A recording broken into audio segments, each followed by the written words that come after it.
తర్వాత మళ్ళీ ఇక్కడికి వస్తే ఎలక్షన్స్ కాగానే రిజల్ట్స్ వచ్చిన తర్వాత అసలు బీఆర్ఎస్ ఉండనే ఉండదు, ఇక్కడ బీఆర్ఎస్ ఎల్పీని పూర్తిగా విలీనం చేసుకుంటామని కోమటిరెడ్డి నుంచి మొదలు పెడితే ప్రతి మంత్రి ప్రతి ఎమ్మెల్యే అదే చెప్పారు.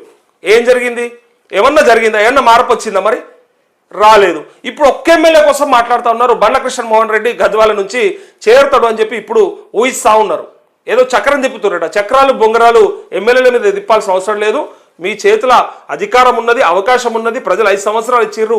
కాంగ్రెస్ కూడా నేను చెప్తున్నా ఏంటంటే ఖచ్చితంగా ఇచ్చిన హామీల వైపు, నెరవేర్చాల్సినటువంటి హామీల వైపు, మీరు ఇవ్వాల్సిన పథకాల వైపు, చేయాల్సిన అభివృద్ధి వైపు ఆలోచిస్తే బ్రహ్మాండంగా ప్రజలు మిమ్మల్ని ఆదరిస్తారు. మళ్ళీ ఇంకోసారి కూడా మిమ్మల్ని ఎన్నుకుంటారు. ఎక్కడైనా సరే 2 సార్లు వస్తారు ప్రభుత్వంలోకి అని చెప్పి మీరే గతంలో చాలాసార్లు చెప్పారు కదా. 30 ఏళ్ల నుంచి అదొక ట్రెండ్ కొనసాగుతుందని చెప్పి అన్నారు కదా. రాజశేఖర రెడ్డి 2 సార్లు, కాంగ్రెస్ 2 సార్లు, టీడీపీ 2 సార్లు, అట్లే ఇలా బీఆర్ఎస్ 2 సార్లు.